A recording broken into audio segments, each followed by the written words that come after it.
রাসূলুল্লাহ সাল্লাল্লাহু আলাইহি ওয়াসাল্লামের জামানায় এমন একজন ইয়াহুদি ছিল যার নাম ছিল উকবা ইবনে আবি মুঈত।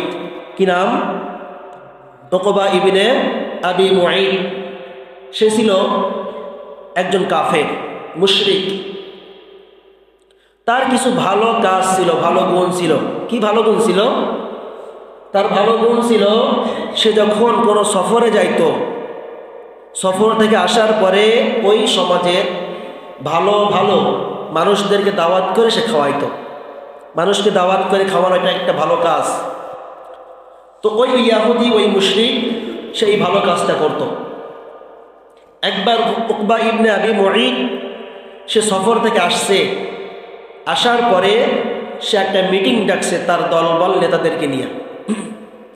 নেতাদেরকে নিয়ে মিটিং ডেকে বলতেছে যে আমি তো সফর থেকে আসলাম, তো আমি কিছু ভালো ভালো মানুষদেরকে খাওয়াইতে চাই, দাওয়াত করে মেহমানদারি করতে চাই। তো কাকে কাকে দাওয়াত দিব তোমরা একটা লিস্ট তৈরি করো। তো তার সঙ্গবঙ্গরা বলতেছে যে যদি ভালো মানুষকে দাওয়াত দিতে হয় তাহলে সর্বপ্রথম মুহাম্মাদের নামটা লিখতে হবে, কারণ মুহাম্মদ এমন একজন মানুষ যার জিন্দেগিতে সে কখনো মিথ্যা কথা বলে নাই। তার নাম ছিল আল আমিন। সে যদি বলতো যে আমি মুহাম্মদ, ওই পাহাড়ের ওপর সাইডে শত্রু দল এসে এখন তোমাদেরকে আঘাত করবে, এটা সকলে বিশ্বাস করত এবং এটাই বাস্তব হতো। তো যখন তার নামটা এরকম লিস্টের প্রথমে লিখছে, লেখার পরে অন্য অন্য মানুষদেরকে এরকম ধারাবাহিকভাবে লিস্টের সিরিয়াল এসে লিখছে। উকবা ইবনে আবি মুঈত সে তার সঙ্গবঙ্গদের বলতেছে তোমরা বিভিন্ন মানুষদেরকে দাওয়াত দাও, যেহেতু আগামীকালকে দুপুরের মেহমানদারিতে চিফ গেস্ট হিসেবে মুহাম্মদ থাকবে, আমি মুহাম্মাদের কাছে দাওয়াত নিয়ে যাইতেছি, মেহমানদারির দাওয়াত। উকবা ইবনে আবি মুঈত সে চলে গেল মুহাম্মদ সাল্লাল্লাহু আলাইহি ওয়াসাল্লামের কাছে, গিয়ে বলতেছে ইয়া মুহাম্মদ। মুহাম্মাদের দরওয়াজায় গিয়ে নক করছে। রাসূলুল্লাহ সাল্লাল্লাহু আলাইহি ওয়াসাল্লাম বলতেছে কি রে উকবা, আমার দরওয়াজায় তুমি? উকবা ইবনে আবি মুঈত বলে ইয়া মুহাম্মদ, আগামীকালকে দুপুরবেলা আমি মেহমানদারির আয়োজন করেছি। আগামীকাল দুপুরে আমি ভালো ভালো মানুষের মেহমানদারির কিছু আয়োজন করেছি, সুতরাং তুমি হলে আমার ওই মেহমানদারির সব থেকে চিফ গেস্ট। তোমাকে আমি দাওয়াত দিয়ে গেলাম, আগামীকাল দুপুরে তুমি আমার বাড়ির মেহমান। উকবা ইবনে আবি মুঈত দাওয়াত দিয়ে চলে যাওয়ার পরে দাওয়াত দিয়েছে, রাসূলুল্লাহ বলতেছে উকবারে তোমার দাওয়াত আমি গ্রহণ করলাম, কারণ দাওয়াত দেওয়াটাও যেমন সুন্নাত ঠিক তেমনিভাবে দাওয়াত কবুল করাটাও সুন্নাত। রাসূলুল্লাহ সাল্লাল্লাহু আলাইহি ওয়াসাল্লাম যখন দাওয়াতটা কবুল করলো, আগামীকাল দুপুরবেলা সকলে উকবা ইবনে আবি মুঈদের বাড়িতে মেহমানদারি করার জন্য দস্তরখানে বসে গেছে। মুহাম্মদ সাল্লাল্লাহু আলাইহি ওয়াসাল্লাম তিনি বসে গেছেন। সকলে দুপুরের খাবার গ্রহণ করতেছে, এক লোকমা দুই লোকমা করে খাবার তুলে তুলে খাইতেছে, কিন্তু মুহাম্মদ কেমন যেন তিনি লোকমা খাই না, তিনি খাবার গ্রহণ করতেছেন না। উকবা ইবনে আবি মুঈত সে গেল রাসূলের কাছে গিয়ে বলতেছে ইয়া মুহাম্মদ, তুমি আমার বাড়ির সব থেকে বড় মেহমান, সব থেকে অন্যতম একজন মেহমান, তুমি কেন খাইতেছো না? রাসূলুল্লাহ সাল্লাল্লাহু আলাইহি ওয়াসাল্লাম বলেন উকবা, তুমি আমাকে দাওয়াত দিয়েছো, আমি দাওয়াত গ্রহণ করেছি, কিন্তু আমি তোমার বাড়ির খানা খাইতে পারবো না। আমি হলাম মুসলিম আর তুমি হলে মুশরিক। আমি মুসলমান হয়ে মুশরিকের বাড়ির খানা খাইতে পারি না। তুমি যদি আমার হাতে মুসলমান হও, কালেমা পড়ো, তাহলে আমি তোমার বাড়ির খানা খাবো, নচেত তোমার বাড়ির খানা আমি গ্রহণ করতে পারবো না। এই কথা শোনার পরে উকবা ইবনে আবি মুঈত বলে মুহাম্মদ, তুমি আমার বাড়ি থেকে খানা গ্রহণ না করে চলে যাবে, এটা হতে পারে না। সুতরাং তুমি আমাকে কালিমা পড়াই দাও, আমি তোমার হাতে মুসলমান হয়ে গেলাম। উকবা ইবনে আবি মুঈত যখন সে মুসলমান হয়ে গেল, কালিমা পড়লো, মুহাম্মদ সাল্লাল্লাহু আলাইহি ওয়াসাল্লাম দুপুরের খাবার গ্রহণ করার পরে বাড়িতে চলে গেল। এই কথা শোনাইতে উকবা ইবনে আবি মুঈতের একজন বন্ধু ছিল, ইহুদি বন্ধু, তার নাম ছিল উবাই ইবনে খলফ। কি নাম? উবাই ইবনে খলফ। তার কাছে যখন উবাই ইবনে খলফ, সে যখন উকবা ইবনে আবি মুঈতের কাছে আসলো, এসে বলতেছে, রে দোস্ত, তুমি আমার ছোটবেলার বন্ধু, শুনলাম তুমি নাকি মুহাম্মাদের হাতে কালিমা পড়েছো। উকবা ইবনে আবি মুঈত বলে, হ্যাঁ তুমি ঠিক শুনেছো, ভুল কিছু শোনো নাই, আমি মুহাম্মাদের হাতে হাত রেখে কালিমা গ্রহণ করেছি। দেখেন বন্ধু, একটা বন্ধু যেমন মানুষকে ভালোর পথে দিতে পারে, একটা বন্ধু এরকম মানুষকে কালিমা থেকে বের করতে পারে, দাড়িওয়ালাকে দাড়ি কাটাইতে পারে, যে নবীর সুন্নাত অনুসরণ করে নবীর সুন্নাত থেকেও সরাইতে পারে। আবার একটা বন্ধু চাইলে একটা খারাপ মানুষকে ভালোর পথে আনতে পারে। উবাই ইবনে খলফ বলতেছে, আরে উকবা, তুমি আমার ছোট্টবেলার বন্ধু, আবার মুহাম্মাদের হাতে হাত রেখে তুমি কালিমা পড়েছো, মুহাম্মাদের বন্ধু হয়েছো, তুমি মুহাম্মাদের বন্ধু হবা আর আমি উবাই ইবনে খলফের বন্ধু হবা, এটা হতে পারে না। তোমার এখন বেছে নিতে হবে, তুমি আমার বন্ধু হবা নাকি মুহাম্মাদের বন্ধু হবা। উকবা ইবনে আবি মুঈত বলেন, আরে উবাই ইবনে খলফ, তুমি আমার ছোট্টবেলার বন্ধু, আমি তোমাকে ছাড়তে পারি না, আমি মুহাম্মাদকে ছেড়ে দিব, কিন্তু তোমাকে আমি ছাড়তে পারবো না। ঠিক আছে, মুহাম্মাদকে আমি ছেড়ে দিলাম। উবাই ইবনে খলফ বলতেছে, শুধু মুখে বললে হবে না, তুমি কালকে যখন কালিমা পড়েছো, জনসম্মুখে তুমি কালিমা পড়েছো, সেখানে অনেক মুসলমান ছিল, তাদের সামনে তুমি কালিমা পড়েছো, তোমার এই কালিমা ত্যাগ করতে হলে জনসম্মুখে ত্যাগ করতে হবে। কেমনে ত্যাগ করব? বলতেছে, উবাই ইবনে খলফ যখন উকবা ইবনে আবি মুঈতকে বলতেছে তোমাকে কালিমা ত্যাগ করতে হবে, কিভাবে ত্যাগ করবা সেই পদ্ধতিটাও আমি বলে দেই। উকবা ইবনে আবি মুঈতকে বলে, তুমি এরকম জনসম্মুখে যাও যেখানে দেখবা রাসূল তার সাহাবাদেরকে নিয়ে আলোচনা করতেছে, এই জায়গায় গিয়ে তুমি মুহাম্মাদের সামনে দাঁড়াইয়া রাগান্বিত অবস্থায় তোমার গালের থুতু মুহাম্মাদের চেহারায় নিক্ষেপ করবা। নাউযুবিল্লাহ। বলে তাহলে একটা বন্ধু মানুষকে কি করতে পারে? কালিমা ত্যাগ করাইতে পারে। বন্ধু আবার ভালোর পথেও আনতে পারে। যেমন দেখেন মুসা আলাইহিস সালাতু ওয়াস সালামের জামানায় ফেরাউন কিন্তু একবার কালিমা পড়তে যাইতেছিল, তারও একটা বন্ধু ছিল। কেমন বন্ধু? মুসা আলাইহিস সালাতু ওয়াস সালামের জামানায় মুসা আলাইহিস সালাতু ওয়াস সালামকে আল্লাহ তাআলা বলতেছে, হ্যাঁ মুসা, তোমাকে আমি নবুয়ত দিয়েছি, কালিমার দাওয়াত দিতে বলেছি, যাও ফেরাউনের কাছে যাও, গিয়ে তুমি তাকে কালিমার দাওয়াত দাও। মুসা আলাইহিস সালাতু ওয়াস সালাম ফেরাউনের কাছে যাওয়ার পরে বলতেছে, ও ফেরাউন, তুমি যদি কালিমা পড়ো, তোমার কাছে কালিমার দাওয়াত নিয়ে আমি এসেছি। ফেরাউন বলে, মুসা তুমি বারবার আমার কাছে কালিমার দাওয়াত নিয়ে আসো, কালিমা পড়লে কি লাভ আমাকে বলো। মুসা আলাইহিস সালাতু ওয়াস সালাম বলতেছে, ও ফেরাউন, তুমি যদি কালিমা পড়ো আল্লাহ তাআলা তোমাকে 5টা পুরস্কার দিবে। কয়টা? 5টা পুরস্কার দিবে, যেই 5টা পুরস্কার অন্য কাউকে আমার আল্লাহ দিবে না। বলো কি পুরস্কার দিবে বলো। তুমি যদি কালিমা পড়ো আল্লাহ তাআলা তোমাকে বড় একটা পুরস্কার দিবে আর ছোট ছোট 4টা পুরস্কার দিবে। ফেরাউন বলে, তাহলে তুমি বড়টা আগে বলো, বড় পুরস্কারের কথাটা, বড় লাভের কথাটা আগে বলো, কারণ যেখানে লাভ মানুষ সেখানে দৌড়ায়। কি বলেন?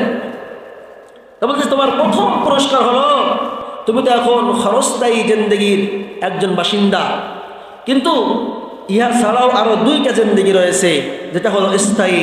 একটা হলো জান্নাত আর একটা হলো জাহান্নাম। তুমি যদি আজকে কালিমা পড়ো তাহলে আল্লাহ তাআলা তোমাকে মৃত্যুর পরে তোমাকে আল্লাহ তাআলা স্থায়ী জান্নাতের বাসিন্দা বানাই দিবে। সুবহানাল্লাহ।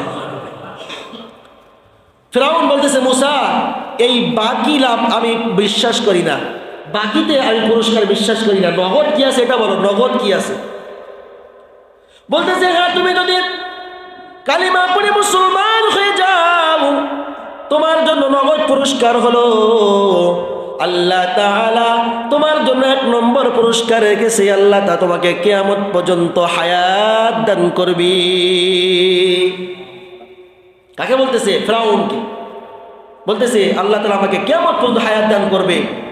তো আরেকটা পুরস্কার কি বলো?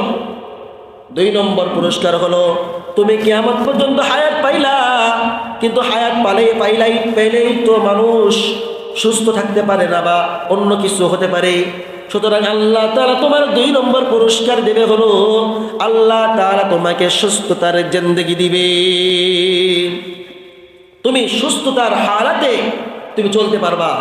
তুমি কিয়ামত পর্যন্ত হায়াত পাইছো, কিন্তু তুমি সুস্থতা থাকতে পারলে না, বিছানায় শুয়ে থাকতে হইতেছে, ওই কিয়ামত পর্যন্ত হায়াতের কোনো দাম নাই। সুতরাং আল্লাহ তোমাকে যেহেতু কিয়ামত পর্যন্ত হায়াত দিবে, তোমাকে সুস্থতাও দিবে। বলো আর পুরস্কার কি বলো? বলছে আল্লাহ তোমাকে যে সুস্থতা দিবে, এই দুনিয়ার জমিনে বড় বড় কিছু রোগ রয়েছে, যেই রোগের নাম হলো প্যারালাইসিস, আল্লাহ তাআলা তোমাকে এই প্যারালাইসিস থেকেও মুক্তি দিবে। সুবহানাল্লাহ। আর কি দিবে? বলতেছে আল্লাহ তাআলা তোমাকে আরো একটা পুরস্কার দিবে, সেটা হলো আল্লাহ তাআলা তোমাকে অঢেল সম্পদ দান করবে। অঢেল সম্পদ, যে সম্পদ তুমি কখনো ফুরাইতে পারবা না। আর কি পুরস্কার দান করবে? শুধু তাই নয়, আল্লাহ তাআলা তোমাকে গরিব বানাবে না, আল্লাহ তাআলা তোমাকে বাদশাহীর জিন্দেগি কিয়ামত পর্যন্ত দান করবে। বলেন সুবহানাল্লাহ। এই পুরস্কারের কথা শোনার পরে ফিরআউন বলতেছে মুসা, তোমার কালিমা তো আমার এখনই পড়তে মন চাচ্ছে, কিন্তু আমি কি একটু পরামর্শ করতে পারি? এই বিষয়ে? তখন মুসা আলাইহিস সালাম বলতেছে, ও ফিরআউন, তুমি দুনিয়ার সবার সাথে পরামর্শ করো, কিন্তু একজনের সাথে তুমি পরামর্শ করো না। তোমার বন্ধু যে হামান রয়েছে, এই হামান বাদে তুমি বাকি সবার সাথে পরামর্শ করো। একটু উদাহরণ দিলে বুঝবেন। আপনার সন্তান, অত্র এলাকার আপনার সন্তান যদি স্কুল থেকে কলেজে ওঠার পরে আপনি দেখতেছেন ছেলে বড় হয়েছে, তখন আপনি বলতেছেন, রে বাবা, তুমি স্কুল থেকে কলেজে উঠেছ, তো তোমার এখন বন্ধু বান্ধবের প্রয়োজন রয়েছে, তুমি সবার সাথে মিশো, ঘুরো ফিরো, কিন্তু এলাকার যে ঝন্টু রয়েছে ওর সাথে কেউ মিশো না। কারণ বাবা জানে ওই ঝন্টু গাঁজাখোর, কোনো গাঁজাখোরের সাথে কি আপনার সন্তান মিশতে দিবেন না। তো এরকমভাবে মুসা আলাইহিস সালাম ফিরআউনকে বলতেছে, দুনিয়ার সমস্ত মানুষের সাথে তুমি পরামর্শ করো, কিন্তু হামানের সাথে তুমি কি করো না? পরামর্শ করো না। বলো ঠিক আছে, আপনার কথা। ফিরআউন চলে গেল তার স্ত্রী আসিয়ার কাছে। তার স্ত্রী আসিয়া ভালো নাকি খারাপ? সে তো দুনিয়ার জমিন থেকে জান্নাতের সার্টিফিকেট পেয়েছে। জান্নাত আল্লাহ তাআলা তাকে দেখাইছে। কেমনে দেখাইছে? যখন আসিয়াকে ফিরআউন তার দলবল দিয়ে নির্যাতন করতেছিল, গায়ের চামড়াগুলো ছুলে ফেলেছিল, যখন সে মৃত্যু সজ্জায় শায়িত, এমন সময় আসিয়া বলেছিল, আল্লাহ, এই নির্যাতন আমি আর সহ্য করতে পারতেছি না, আমাকে হয়তো তোমার কাছে আমাকে নিয়ে নাও। আল্লাহ তাআলা সাথে সাথে ফেরেশতাকে বললেন, ও ফেরেশতা, চলে যাও আমার আসিয়ার কাছে গিয়ে বলো, শুধু তাই যেও না, আসিয়ার জন্য যে জান্নাতটা আমি তৈরি করে রেখেছি, এই জান্নাতের একটা নমুনা কপি নিয়ে তুমি আসিয়ার সামনে চলে যাও। এই আসিয়ার কাছে গেছে ফিরআউন পরামর্শ করার জন্য, গিয়ে বলতেছে, রে বিবি, মুসা আমাকে কালিমার দাওয়াত দিয়েছে, আমি যদি কালিমা গ্রহণ করি তাহলে আমাকে এই 5টা পুরস্কার সে দেবে, আল্লাহ আমাকে এই 5টা পুরস্কার দিবে। আসিয়া বলতেছে, আপনি এর থেকে আর কি চান? আপনি কালিমা গ্রহণ করেন। আসিয়ার সাথে পরামর্শ করার পরে যেই না ঘর থেকে বের হয়েছে, সামনে দেখে হামান। পড়বে না হামানের সামনে। হামান বলতেছে, কি বন্ধু? না, হামান বলতেছে, রে খোদা। হামানের খোদা ছিল ফিরআউন। খোদা, কোথায় যাও? বলে, কালিমা পড়তে যাচ্ছি। কার কাছে? মুসার কাছে। বলে, আপনি কালিমা পড়তে যাচ্ছেন, তো যাওয়ার আগে আমার হাত থেকে তরবারিটা নেন। তরবারি দিয়ে কি করবো? এটা ভালো কাজে দিয়েছি, তরবারি দিয়ে আমি কি করবো? বলছে তলোয়ার নিয়ে আপনি আমাকে দ্বিখণ্ডিত করে আমার রক্তের উপর পাড়া দিয়ে আপনি যেটাই ইচ্ছা ওটাই যান, আমার কোনো আপত্তি নাই। আপনার যেটা ইচ্ছা সেখানে যান, কিন্তু আমাকে মেরে আমার রক্তের উপর পাড়া দিয়ে তারপরে যান। আপনি বর্তমানে আমার খোদা। আপনি যখন কালিমা গ্রহণ করবেন আপনি হয়ে যাবেন একজনের গোলাম। আর আমি হামান, আমি যেই চোখে একবার খোদা দেখেছি, যেই মুখে একবার খোদা দেখেছি, ওই মুখে আমি আমার সেই খোদাকে গোলামের চোখে দেখবো, এটা আমি পারবো না। এই বলে এটা যখন বলছে তাহলে আমি কি করব? বলছে আপনি যদি মুসার হাতে কালিমা পড়েন তাহলে আপনি হয়ে যাবেন গোলাম, আপনার এই খোদার জিন্দেগি আর থাকবে না। ফেরাউন বলল তাই তো, তাহলে এখন আমি কি করব? ফেরাউন সে আর ইসলাম ধর্ম গ্রহণ করে নাই, কালিমা মুসার হাতে পড়ে নাই। তাহলে এখান থেকে বুঝার বিষয় হলো যে তার বন্ধু তাকে কালেমা থেকে বিচ্ছিন্ন করেছে। কথা বলেন ঠিক কিনা? ঠিক তেমনি ভাবে আমার নবী বিশ্ব নবী রাহমাতুল লিল আলামিন যখন উকবা ইবনে আবি মুঈতকে কালিমা পড়াইতে যাবে, এমন সময় ওই উবাই ইবনে খালফ বলতেছে তুমি কালিমা পড়ছো ঠিক আছে, তুমি যদি আমার সাথে বন্ধুত্ব রাখতে চাও ওই মুহাম্মাদের মুখে তোমার থুতু নিক্ষেপ করতে হবে। বলেন নাউযুবিল্লাহ। উকবা ইবনে আবি মুঈত যখন নবীজি সাল্লাল্লাহু আলাইহি ওয়াসাল্লাম দারুন নাদওয়াতে সাহাবাদের সাথে পরামর্শ করতেছেন, সাহাবাদের সাথে কথাবার্তা বলতেছেন, এমন সময় গিয়ে রাগান্বিত সরে যাইতেছে। আল্লাহর নবী মনে করতেছে গতকালকে উকবা ইবনে আবি মুঈত আমার হাতে হাত রেখে মুসলমান হয়েছে, আজকে পিছনে পিছনে উবাই ইবনে খালফ আসতেছে, মনে হয় সেও আমার হাতে মুসলমান হবে। আল্লাহ নবী বসা থেকে উঠে দাঁড়িয়ে গেলেন, সম্মানে উঠে দাঁড়িয়ে যখন সামনের দিকে অগ্রসর হলেন হাসি হাসি মুখে। সামনের দিকে অগ্রসর হওয়ার পর কিছুক্ষণ পরেই দেখে উকবা ইবনে আবি মুঈত তার চেহারার ভিতরে রাগান্বিত ছাপ। সে তার রাগান্বিত অবস্থায় তার মুখে থুতু এনে মুহাম্মাদের মুখে মেরে দিয়েছে। বলেন নাউযুবিল্লাহ। মেরে দেওয়ার পরে মুহাম্মদুর রাসূলুল্লাহ বলে, রে উকবা, গতকালকে তুমি আমার হাতে মুসলমান হইলা, আজকে তুমি আমার মুখে কেমনে থুতু মারলা? এই ঘটনার প্রেক্ষিতে আল্লাহ তাআলা বলেন, ও বন্ধু, তোমার এই কষ্ট আমি আর সহ্য করতে পারি না।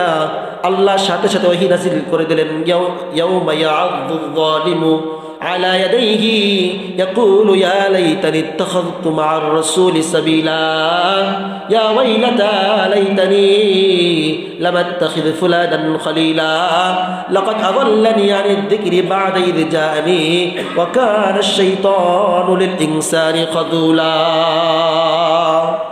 এখন আপনারাই বলেন যে একজন ভালো বন্ধু সে কিন্তু কখনো একটা মানুষকে খারাপ পথে নিয়ে যায় না, কিন্তু একটা খারাপ বন্ধু চাইলে একটা মানুষকে কি করতে পারে? ভালো পথ থেকে খারাপের পথে নিতে পারে। আপনি একজন ভালো বন্ধু, আপনার সাথে 4 জন বন্ধু খারাপ আছে, আপনি যখন পথে বলবেন আমি নামাজ পড়তে যাইতেছি, সে বলবে আজকের নামাজটা